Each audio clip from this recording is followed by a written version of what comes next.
You know, when you look at the companies driving the stock market today, there's this, I don't know, this baseline expectation of flashiness, right? Oh, absolutely. It's almost theatrical at this point. Right, like a tech giant announces a new artificial intelligence chip or something. Yeah.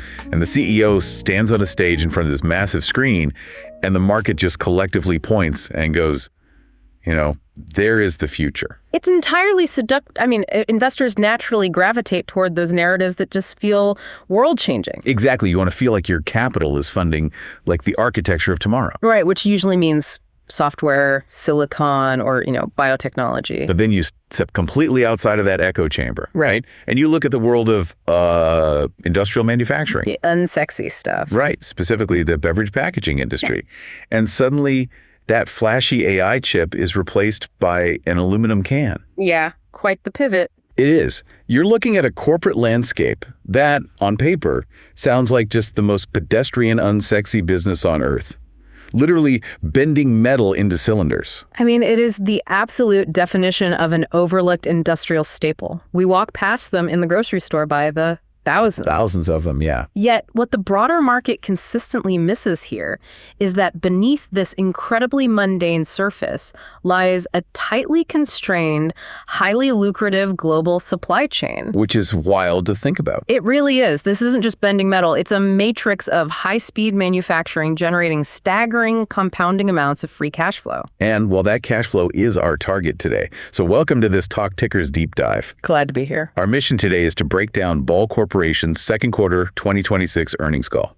For those of you tracking the ticker, it's BLBALL. A very fitting ticker. Right. So we're taking the raw data from their latest transcript, stripping away all that corporate speak, and really isolating the signal from the noise for you, the retail investor. And the setup here is just fascinating. It is, because Ball has just posted its 6th consecutive quarter of volume growth. Think about that for a second. We're sitting in an economic environment where consumer discretionary spending is supposedly under severe pressure. Supposedly, yeah. Right. Yet the company that manufactures the physical containers for our drinks is quietly accelerating. The contrast is just striking. I mean, when you dig into the transcript, you realize you're looking at this mature enterprise operating near its absolute physical limits. Yeah, they're navigating extreme network strain in their primary markets. Right, while simultaneously trying to capture this like explosive demand overseas. It's a masterclass in capital allocation, really, but it's not without massive operational risks.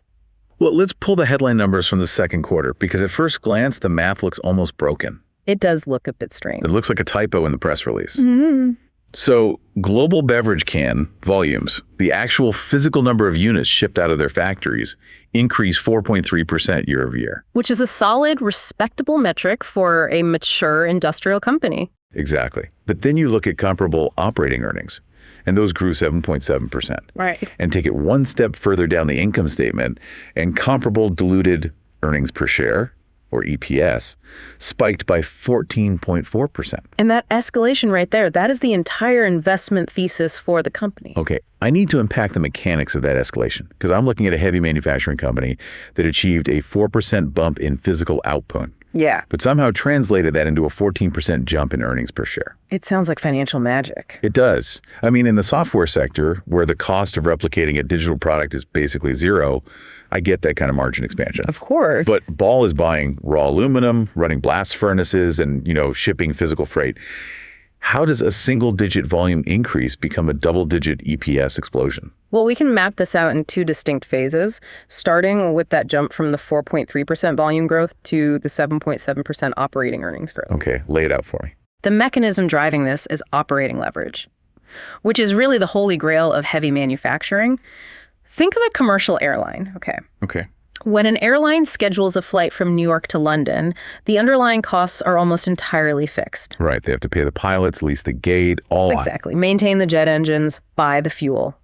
Those costs are locked in whether the plane is 80% full or 90% full. So the overhead is already committed no matter what. Exactly. So when that airline sells an extra 5 tickets right before departure, the revenue from those 5 specific tickets doesn't carry a proportional share of the flight's cost. Oh, I see. The margin on those incremental sales is nearly 100%. And Ball Corporation operates on the exact same physics. Right, because building a modern beverage can facility is what, a multi-$100 million capital expenditure? Easily. You have massive fixed costs just to keep the lights on, the curing ovens hot, and the assembly lines staffed. Yeah. But once that factory hits its break-even volume for the month, every single additional aluminum can they stamp out and ship to a customer carries a vastly higher profit margin. Okay, that bridges the gap perfectly. The fixed costs essentially act as an anchor. So when volume rises even slightly above that baseline, the operating profits just detach and rise much faster. Precisely. And that explains the 7.7% earnings growth. But it doesn't explain the 14.4% EPS spike. No, it doesn't. Operating leverage gets you halfway there, but there has to be a second engine firing on the corporate balance sheet. And that second engine is the denominator effect. I mean, if you think about it, earnings per share is just a simple fraction, right? Total net income divided by the number of outstanding shares. Right. Management teams essentially have 2 ways to make that number go up. They can rely on the operations team to sell more products and drive up the numerator, which Ball did. Or the finance team can actively shrink the denominator. Exactly. Through share buybacks. Like, they're taking the cash generated by the business, going onto the open market, and just buying their own stock to retire it. Yes. And Ball's management has been ruthlessly disciplined in deploying this strategy. I mean, if you own a company with 10 equal shareholders and it generates $1,000 in profit, everyone gets $100. Right. But if the company uses its cash to buy out 2 of those shareholders, the remaining 8 people now split that same $1,000. Their individual claim on the company's earnings just went up by 25%, even though the underlying business didn't become a single dollar more profitable. That's wild. So Ball is compounding their operating leverage with financial leverage. They're shrinking the float. Exactly. So as an investor, your slice of the pie is getting thicker every single quarter, just organically, by holding the stock while management vacuums up the outstanding shares. That's the beauty of it. But there is a specific phrasing they use in the transcript that I think we really need to scrutinize. Oh, what's that? They don't just say operating earnings, right? They say comparable operating earnings and comparable EPS. Ah, yes. The departure from generally accepted accounting principles, or GAAP. Right, and that always sets off a minor alarm bell for me. Whenever a CFO starts heavily leaning on non-GAAP or comparable metrics, my immediate assumption is that they're trying to hide some massive, ugly expense under the rug. Which is a very fair assumption.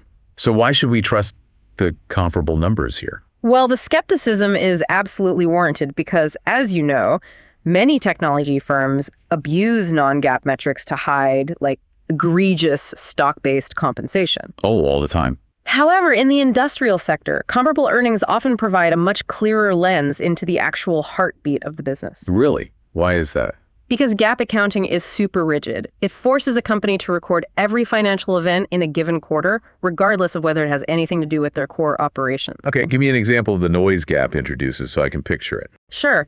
Let's say Ball Corporation sold an obsolete warehouse in Ohio that they haven't even used since, like, 2015. Okay.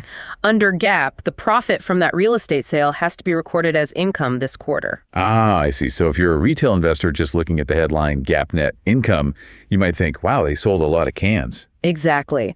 But in reality, they just flipped a piece of commercial real estate. It's a one-time windfall that tells you absolutely nothing about their manufacturing efficiency or their future cash flows. Right. So by stripping out the asset sales or, the unusual legal settlements or the one-time restructuring charges, the comparable metric acts as this pure baseline. Exactly. It lets us measure their ability to just bend metal and sell cans this quarter versus their ability to do it last year, totally free of accounting distortions. And on that pure comparable basis, Chief Financial Officer Dan Rabbitt was taking a very well-earned victory lap during the Q&A. I bet. He pointed to that 8% enterprise-level operating earnings growth and stated point blank, he literally said, "We don't do much better than that, ever." Wow.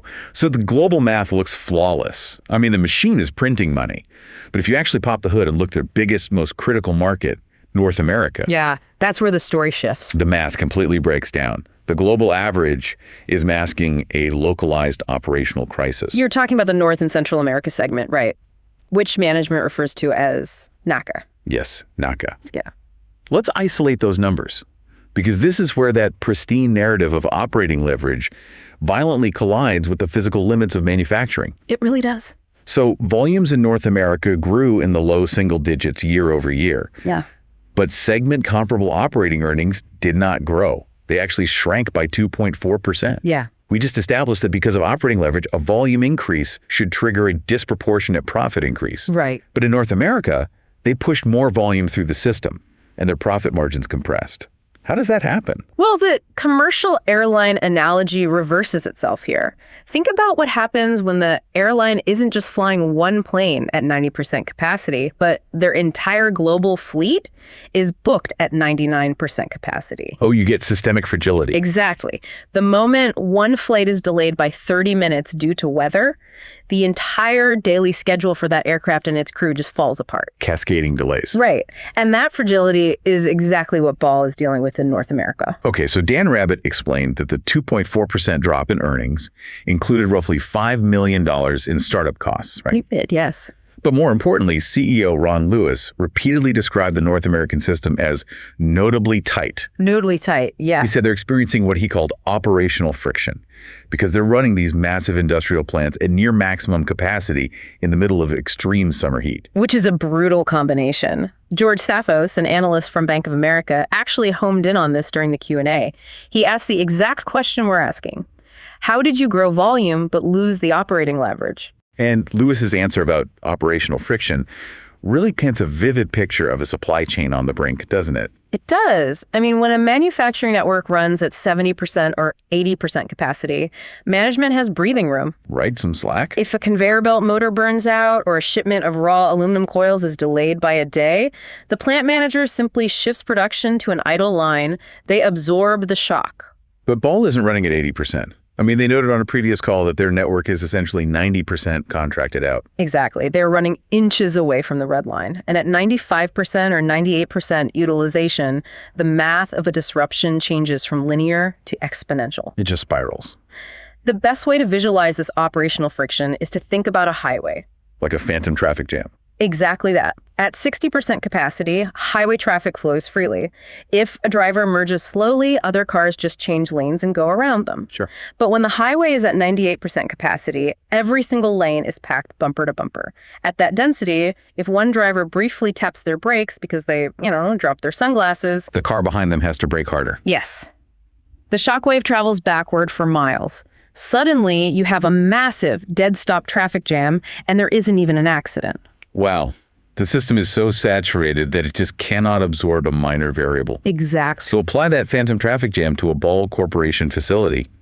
What are the drivers tapping their brakes in this scenario? Well, it's a compounding cascade of logistical nightmares. First, you have the heat. Right. Ron Lewis explicitly called out the factory floor conditions, noting how challenging it is to work in these plants during the summer. We are talking about heavy industrial environments with massive ovens used to cure the coatings inside the can. Oh, man. So when you combine ambient summer heat waves with the internal heat of the machinery, the equipment degrades faster. You can't run the lines as fast, and you have to give the workforce longer recovery breaks. Which means your output per hour just drops. Exactly. And to meet your contracted delivery quotas for the beverage brands, you now have to mandate massive amounts of overtime for your labor force. And that overtime pay instantly erodes your profit margin. It does, but it gets worse. Let's say a specific piece of machinery in an Ohio plant is showing warning signs of failure. Okay. In a normal environment, you take it offline for 48 hours for preventative maintenance. But at 98% capacity, you can't afford to take it offline. You need those cans today. So you run it until it breaks. Yikes. When it catastrophically fails, the line goes dead for a week and the repair costs triple. And while that Ohio line is dead, the beverage brand still expects their delivery. So what do? Ball is forced to fulfill that order by spinning up capacity at a plant in Colorado. The logistics of that must be punishing. I mean, an empty aluminum can is essentially 99% air. Yes. Shipping empty cans across the country is just the most inefficient freight profile imaginable. You're paying premium expedited diesel freight cost to truck empty space across 3 time zones just to keep your customer happy. The overtime, the deferred maintenance, the premium freight, All of these are the phantom traffic jams causing that 2.4% decline in operating earnings despite the higher volume. I mean, if I am a retail investor holding Ball, this narrative is terrifying. Yeah. The network is overheating, they're cannibalizing their own margins just to fulfill contracts, and they're one major equipment failure away from just missing deliveries. It's tense for sure. So what is the intervention here? Are they just hoping the weather cools down in October? No, the intervention requires extreme strategic patience from the investor base. Management is actively building new lanes to relieve the highway congestion. But heavy infrastructure takes years to deploy. Exactly. Specifically, the transcript highlights a brand new facility in Millersburg, Oregon. Ah, yes. The Millersburg plant is central to this earnings call. Management mentioned they began producing commercial cans there last month, but they also issued a major caveat, didn't they? They did. They said the plant will not be fully ramped up until 2027. And that timeline dictates the financial drag we are seeing right now. Dan Rabbitt noted $5 million in startup costs hitting the second quarter earnings, and he projected a total of roughly $35 million in startup costs for the full year of 2026. And the vast majority of that, about $30 million, is scheduled to hit in the back half of this year. Correct. Let's delineate what a startup cost actually is, because I think it's easy to confuse it with capital expenditure. Oh, they are very different. Right. If Ball spends $200 million to pour the concrete, build the warehouse, and install the stamping machines, that is CapEx. Yes. It hits the cash flow statement, but it doesn't immediately crush the operating earnings. Right. So why are these startup costs hitting the operating margins so aggressively? Because a modern manufacturing plant is not a light switch. You cannot just finish construction on a Friday and expect the plant to produce 10 million perfect FDA-approved beverage cans on a Monday. Right, there's a whole process. Once the CapEx phase is done, you enter the operational calibration phase. Meaning you have to actually turn the machines on and test them. Exactly. You are hiring hundreds of local workers and paying them full salaries to undergo months of training. You are turning on the industrial power grid and consuming massive amounts of electricity. All before you can sell anything. Most importantly, you are running miles of raw aluminum coil through the machinery to calibrate the micrometers.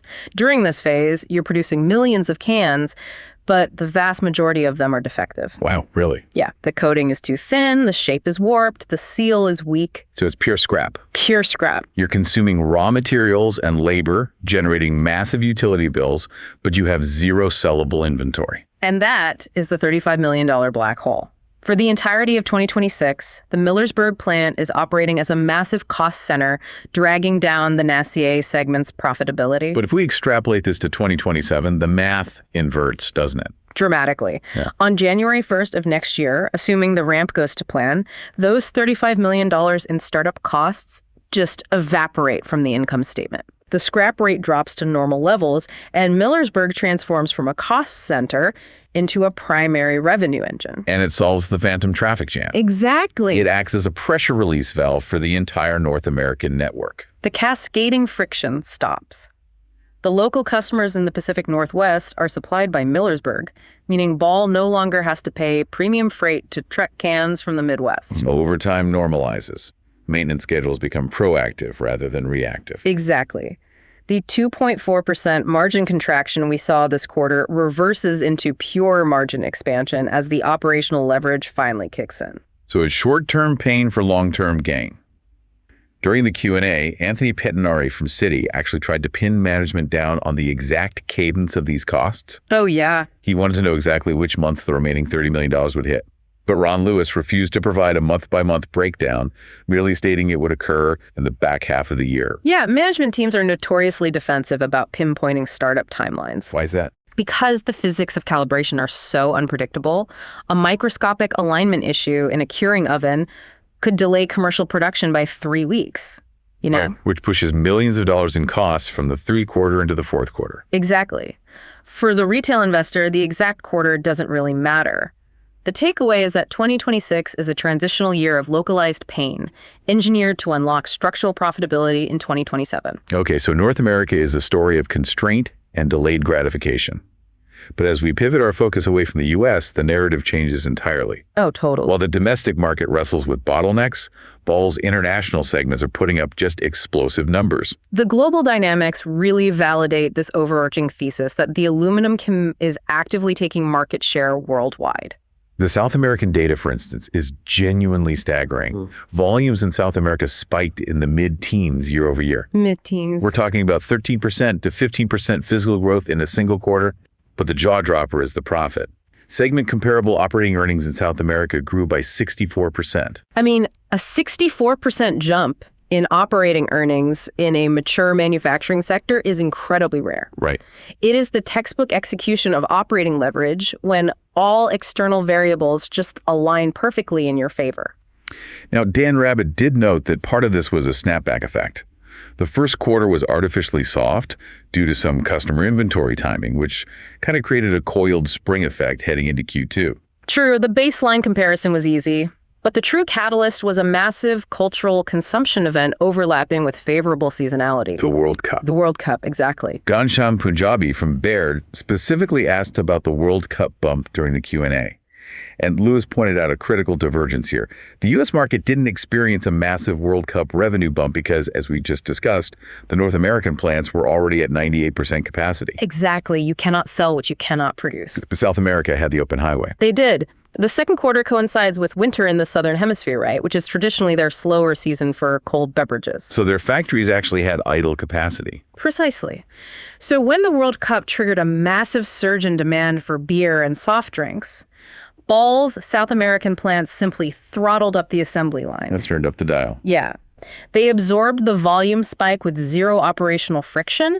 They didn't need premium freight or catastrophic maintenance delays. And every single one of those incremental millions of cans dropped straight to the bottom line. Yes, driving that massive 64% margin explosion. There's also a structural moat here that Ron Lewis emphasized. He stated, "We are the can maker in South America that makes cans in more countries than anybody else." It's a huge point. Why does that geographical footprint matter so much to the retail investor? Well, because emerging markets are inherently volatile.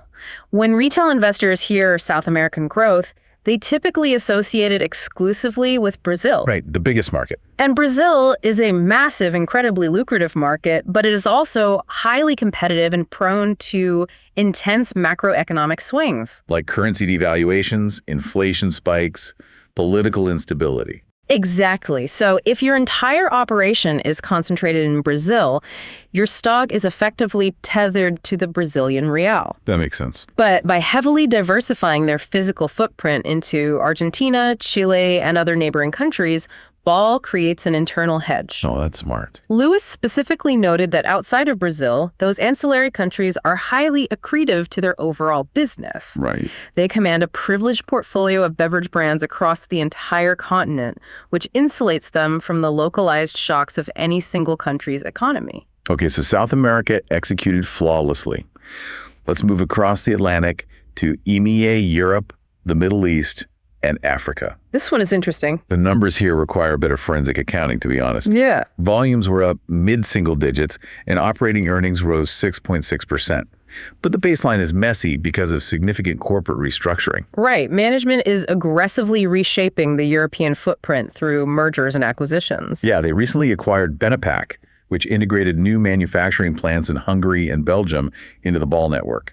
And simultaneously, they divested and sold off their existing business in Saudi Arabia. So they're bulging on new revenue streams while hacking off old ones. Exactly. Dan Rabbitt clarified the math for the analysts, explaining that the added volume from BENEPAC essentially canceled out the lost volume from the Saudi divestiture. Okay, so it was a wash. Basically. Therefore, the mid-single-digit volume growth they reported in EMEA was almost entirely organic. Interesting. It was driven by their legacy footprint, proving that the underlying demand for aluminum packaging in Europe is surging independently of the acquisitions. And just like the Millersburg situation in the U.S., these new BENEPAC plants are currently acting as a drag on margins, right? Yeah, they are. Lewis mentioned that the Hungary facility is essentially a brand new startup, requiring the same brutal calibration process, and they're spending capital to upgrade the Belgium plant to full 2047 continuous operation. It is the exact same playbook. Absorb the operational friction in 2026, calibrate the machinery, and unleash the operating leverage in 2027. But the broader question is, why management is dedicating so much capital to Europe in the first place? Ron Lewis went out of his way to label Europe the land of opportunity. He really did. He cited the fact that current aluminum can penetration rates are significantly lower in Europe than in North or South America. Yeah, if you walk through a supermarket in Berlin or Paris, the packaging mix looks fundamentally different than a store in Chicago. How so? European beverage brands have historically relied heavily on glass bottles and peat plastic. The aluminum can has simply not achieved the same dominant market share there. Which introduces the single most repeated phrase of the entire earnings call. The substrate shift. The substrate shift, yes. Management kept hammering the narrative that the can is winning. Now, a substrate is just the base material of the packaging glass, plastic, or metal. Why is the entire European continent suddenly abandoning glass and plastic in favor of aluminum? It is a convergence of logistical economics and aggressive regulatory mandates. Let's start with logistics. Glass is incredibly heavy and highly fragile. When a beverage brand ships a truckload of glass bottles, a massive percentage of the freight cost is just the weight of the glass itself, and a certain percentage of the product will inevitably shatter in transit. Right, and aluminum. Aluminum is feather light and crush resistant. Moving liquid in aluminum instantly slashes a company's diesel fuel and logistics budget. But the real catalyst is the regulatory environment, isn't it?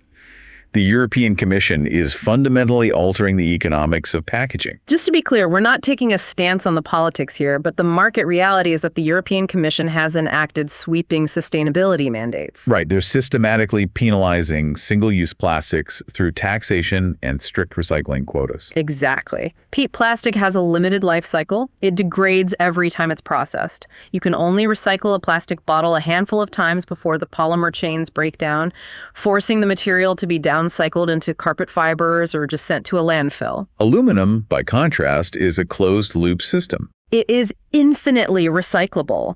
The thermodynamics of aluminum mean it does not degrade during the smelting process. Really? Yeah. An aluminum can purchased today can be recycled, melted down, and put back on a grocery store shelf as a brand new cane in roughly 60 days. Wow, and the regulatory bodies are incentivizing that closed loop. Heavily. Through deposit return schemes and packaging taxes, the European governments are making it financially punitive for beverage brands to rely on plastic. So companies like Coca-Cola or Heineken are looking at the regulatory writing on the wall. Right. To protect their own profit margins and meet ESG compliance, they're forcing a massive substrate shift. They are transitioning their liquid out of plastic and into Ball's aluminum cans. That explains the resilience of Ball's volume growth. I mean, the overall macroeconomic environment in Europe might be stagnant. Consumers aren't necessarily drinking more total ounces of liquid, but Ball is cannibalizing the market share of the plastic and glass manufacturers. Exactly. The pie isn't growing, but Ball's slice of the pie is getting drastically larger. An analyst asked a really pointed question about their product mix, noting that alcohol makes up about 40% of Ball's portfolio. Right. In a world where younger demographics are reportedly drinking less alcohol, isn't that a vulnerability? Lewis kind of brushed it off, pointing out the explosion in varied pack sizes. Yeah, the innovation in the beverage space is entirely centered around the aluminum can. Energy drinks, ready-to-drink cocktails, premium sparkling waters, functional wellness drinks, they're all launching in sleek, non-standard aluminum sizes. Consumers view the can as a premium, convenient, and environmentally responsible vessel. There's one final, smaller segment we need to touch on: aerosol, or personal and home care. Anoja Shah from UBS brought this up. We're talking about hairspray, shaving cream, spray paint. It's a relatively small piece of their revenue pie, but it is highly accretive, growing at high single digits. Dan Rabbitt revealed a fascinating competitive dynamic here. When a competitor recently announced they were building a new aerosol manufacturing plant in Pennsylvania, Rabbitt essentially shrugged it off. He did. He noted that the entire North American aerosol market basically operates out of the U.S. and Mexico, and Ball's facilities are strategically located in Mexico. He's telegraphing a structural cost advantage there. By operating out of Mexico, Ball leverages significant labor arbitrage and lower overhead costs compared to a competitor trying to run a heavy industrial plant in Pennsylvania. They have a fortified moat around their aerosol margins. Exactly. Okay, the global demand picture is undeniably robust, the substrate shift is real, and the capacity expansions are targeted. But, I have a fundamental problem with this entire narrative. Okay, let's hear it. We have spent this entire deep dive talking about bending metal, yet we haven't talked about the price of the metal itself. The commodity risk. Exactly. We live in an era of intense geopolitical volatility. Aluminum is a globally traded commodity subject to inflation, supply chain shocks, and Section 232 tariffs. It fluctuates wildly. Right. If Ball is selling billions of cans and the spot price of aluminum suddenly spikes by 20%, doesn't their entire operating margin get instantly wiped out? How can you invest in a company whose core raw material is entirely out of their control? It's a very common misconception regarding packaging companies. Your fear is entirely logical, but it misunderstands the contractual foundation of Ball's business. Ball Corporation operates on a strict pass-through model. So they've negotiated away the commodity risk. If aluminum spikes, Coca-Cola takes the hit, not Ball. That is exactly the mechanism. When Ball signs a multi-year supply contract with a massive beverage brand, that contract includes a floating cost clause. Oh, I see. Whatever Ball pays for the raw aluminum coil on the open market is passed directly through to the beverage brand on the final invoice. Wow. Ball isn't making its profit by speculating on metal prices. They are selling the service of forming that metal into a highly engineered cylinder. So their manufacturing margin is ring-fenced and risk-free. On a direct basis, yes, they are mathematically immune to the direct inflationary cost of the raw material. But that creates a secondary systemic risk, doesn't it? It shifts the vulnerability from the factory floor to the grocery store aisle. Oh, totally. Because if Coca-Cola is forced to absorb a massive spike in aluminum costs, they aren't just going to eat the loss. They pass it to the consumer. And this is where management issued a very nuanced, critical warning during the call. Like a six-pack of craft beer goes from $6 to $8. Right. And eventually the consumer reaches their breaking point. The shopper looks at the $8 six-pack, decides it's too expensive, and chooses to buy a cheaper alternative in a plastic bottle, or they simply drink tap water. That is demand destruction. Yes. If a consumer stops buying the $8 six-pack, Coca-Cola orders fewer empty cans from Ball. Exactly. The pass-through model protects Ball's margin per can, but it cannot protect them from a collapse in total volume. And as we learned with the commercial airline analogy, a drop in volume in a high fixed cost business destroys operating leverage. Which is why Ron Lewis explicitly stated on the call, we keep an eye on aluminum price. We would very much like to see aluminum prices lower. They want a global market awash in cheap, abundant, raw aluminum. Because cheap aluminum means affordable beverages, which drives high consumer volume, which allows Ball's factories to run at peak efficiency and generate that beautiful operating leverage. Okay, let's transition into the future outlook, because management laid down some incredibly aggressive financial markers. We're moving into the guidance and capital allocation segment. This is where we measure whether the C-suite actually believes their own narrative. Right. The numbers they put on the board for 2026 are aggressive, but highly calculated. Very calculated. They reiterated their 2026 framework, targeting 10% plus comparable diluted EPS growth. They are projecting free cash flow of greater than $900 million. A massive number. Huge. Out of that $900 million, they're committing to return $800 million directly to shareholders, $600 million in share repurchases, and $200 million in dividends. Yeah. CapEx is capped at roughly $310 million, which they proudly noted is right in line with their GAAP depreciation. And finally, they are targeting a year-end net debt to comparable EBITDA ratio of 2.7 times. That is a dense, jargon-heavy paragraph that essentially forms the entire bull thesis for the stock. We need to dissect the philosophy driving these numbers. Let's start with the acronym Ron Lewis repeated incessantly, EVA. Economic value added. He claimed their entire capital allocation strategy is grounded in EVA. EVA is not just an accounting metric. It is a corporate religion that prevents executives from destroying shareholder wealth. To understand EVA, you have to understand the cost of capital. Okay, so if I want to build a commercial bakery and I take out a business loan at an 8% interest rate, my cost of capital is 8%. Yes, yeah.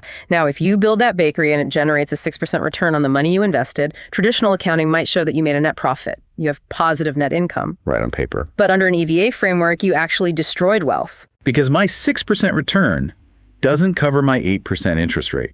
I'm bleeding intrinsic value even while showing a profit on paper. Exactly. In the manufacturing sector, CEOs often fall victim to empire building.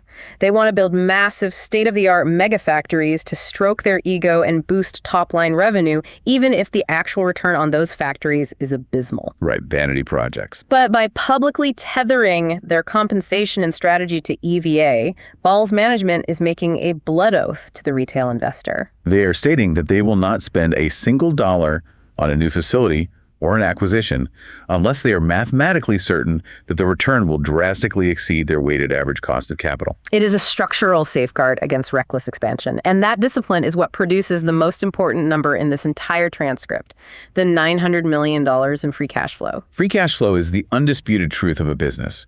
It cannot be manipulated by accounting tricks. No, it can't. It's the actual cash left in the corporate bank account after you have paid the workforce, settled the utility bills, and made the necessary CapEx investments to keep the machines running. And their plan for that $900 million is incredibly shareholder friendly. They're returning $800 million of it. The $200 million dividend is straightforward, a direct cash yield deposited into the investor's brokerage account. But the $600 million in share buybacks is the engine shrinking the denominator we talked about earlier. It guarantees that the remaining shares will command a higher EPS. But the pacing of those buybacks generated some intense friction during the Q&A, didn't it? It definitely did. Elaine Rodriguez from Mizuho pressed them on the cadence of this capital return.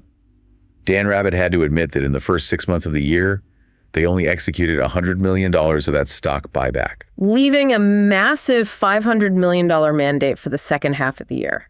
This looks like a glaring vulnerability to me.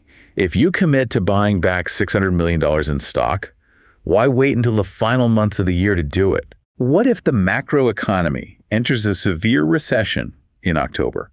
What if the consumer finally taps out and volume collapses? Right. If they miss that $900 million cash flow target, they have two terrible options. They either cancel the buybacks, which will immediately tank the stock price, or they have to borrow debt at high interest rates to fund the buybacks, which violates their entire EVA philosophy. Your concern highlights a fundamental truth about industrial working capital.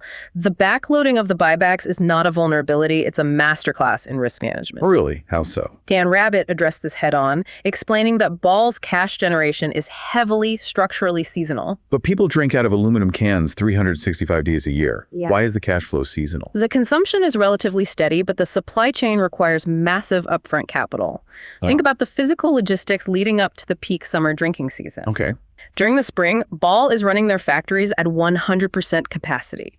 They are purchasing tens of millions of dollars of raw aluminum coil, paying maximum labor overtime, and paying exorbitant freight costs. They are bleeding cash to build inventory. The cash is trapped inside physical aluminum cans sitting in warehouses. Then, during the summer, they ship those cans to the beverage brands. But in the corporate world, you don't get paid on delivery. They operate on 60 or 90-day payment terms. So Coca-Cola receives the cans in June, but doesn't actually wire the cash to Ball Corporation until September. Exactly. The cash conversion cycle dictates that the massive capital outflows occur in the first half of the year, and the massive cash inflows arrive in the second half. Oh, that makes total sense. Dan Rabbitt explicitly stated that they purposely delayed the share buybacks because they refused to take on short-term debt to fund them. They didn't want to leverage the balance sheet in April just to buy stock, knowing their own cash was going to arrive in September. It demonstrates extreme fiscal prudence. They are waiting for their own cash to clear the bank before they spend it. It proves they are prioritizing the safety of the balance sheet over short-term stock price manipulation. Which ties perfectly into their final guidance metric, targeting a net debt to comparable EBITDA ratio of roughly 2.7 times. In an environment where interest rates are significantly elevated compared to the last decade, maintaining a 2.7x leverage profile for a heavy industrial company is the definition of investment grade. Yeah. Their cash flows are highly predictable because 50% of their capacity is contracted out for years, making that debt load incredibly manageable. So we've dissected the mechanics of the operating leverage, explored the fandom traffic jams in North America, analyzed the European substrate shift, and mapped out the EVA-driven cash flow. We've covered a lot of ground. Now we have to synthesize this data into an actionable verdict for the retail investor. It's time to weigh the probabilities. I am going to build the bear case first. If you are a skeptic analyzing this Q2 2026 transcript, the glaring red flag is the fragility of the North American network. Definitely. They are running so hot that they are actively destroying margin. Every single delay, heat wave, or maintenance issue triggers a cascading phantom traffic jam that erodes profitability. That's the biggest risk. Furthermore, their entire financial engineering thesis relies on executing $500 million of buybacks in a condensed 6-month window. If global unemployment spikes and the consumer pulls back, that backloaded free cash flow might not materialize. Right. In a high fixed cost business, a sudden drop in volume is fatal to the bottom line. It's a completely rational bear case. It really hinges on a macroeconomic shock exposing their lack of operational slack. Conversely, the bull case views the current friction as a coiled spring. I like that analogy. The underlying fundamentals are fortified by the pass-through model, neutralizing direct commodity risk. Over 50% of their capacity is locked into long-term contracts, guaranteeing revenue visibility through the end of the decade. Yeah. But the real catalyst is the timeline. The $35 million Millersburg startup cost and the European BENEPAC integration drag are temporary. Very temporary. On January 1st, 2027, the new capacity comes online, the operational friction evaporates, and every new can produced drops pure margin to the bottom line. The bull case recognizes that the cane is localized and temporary, while the demand trends are structural and global. If you are an investor looking for a high beta technology stock that will double in 6 weeks, this equity is irrelevant to you. Completely irrelevant. But if your portfolio requires a compounding cash flow generating anchor, a sleep well at night stock, offering steady 10% EPS growth, reliable dividends, and massive share retirements, driven by a management team obsessed with EVA, this transcript is incredibly compelling. It's the industrial tortoise systematically outpacing the speculative hares. So I need your definitive stance. We've analyzed the numbers, the logistics, and the executive commentary. Based strictly on the data within this Q2 2026 transcript, what is the verdict? Bullish or bearish? Relying solely on the empirical data and the demonstrated execution of the C-suite, this is definitively a bullish signal. Defend that verdict. Well, the management team achieved their targets while operating in the most hostile logistical environment possible. They navigated maxed out physical capacity, extreme weather variables, and complex international acquisitions, yet they still delivered 4.3% volume growth and 14.4% EPS growth. It's impressive when you lay it out like that. The underlying macro tailwind, the global substrate shift driven by European ESG mandates and changing consumer preferences, is unstoppable. Right. Once the $35 million in startup drag lifts in 2027, the subsequent margin expansion will be violent. Add in their absolute refusal to compromise the balance sheet to fund premature buybacks, and you have a structurally sound, highly disciplined wealth creation vehicle. A definitive bullish verdict on Ball Corporation. Now, before we close the book on this deep dive, I want to introduce a systemic macroeconomic variable that builds on everything we've discussed today. A thought experiment for you, the listener, as you look further down the timeline. Oh, let's zoom out. We spent significant time detailing the European Commission's mandates and a reality that the aluminum candles is actively cannibalizing market share from plastic and glass. Yeah. The entire beverage industry is desperately pivoting to aluminum to satisfy regulators and consumer ESG demands. The substrate shift is an accelerating global phenomenon. But consider the physical limits of the planet. If every major beverage conglomerate from Coca-Cola to Heineken to the smallest craft brewery simultaneously demands billions of additional aluminum cans, is the ultimate bottleneck for Ball Corporation really their factory capacity? Oh, that's an interesting point. We know they can build more plants like Millersburg, but is the true insurmountable bottleneck the global bauxite supply chain? The raw material sourcing. Exactly. Can the global mining infrastructure physically extract, refine, and smelt enough virgin aluminum out of the Earth's crust to feed this insatiable, globally mandated shift? Because if the bauxite mines cannot scale production fast enough to meet this new ESG-driven demand, the supply chain fractures at the source. Right. And if that happens, it doesn't matter how efficiently Ball Corporation runs their curing ovens or how disciplined their EVA framework is. It transfers the systemic risk away from the factory floor and places it squarely on the geopolitical stability of the mining sector. It is a brilliant systemic vulnerability to monitor. It fundamentally changes how you analyze an industrial stock. We started this conversation acknowledging that a beverage can lacks the theatrical appeal of a silicon microchip. It does. It feels binary. You pull the tab, you drink the liquid, you recycle the metal. But beneath that mundane exterior is a sprawling, high-stakes global matrix fighting through phantom traffic jams, navigating regulatory mandates, and engineering massive financial leverage. It turns out that the most boring, unsexy items sitting in your refrigerator are supported by the most complex, high-stakes supply chains on Earth. Exactly. Thank you for joining this deep dive. Keep your portfolio smart and your ears open.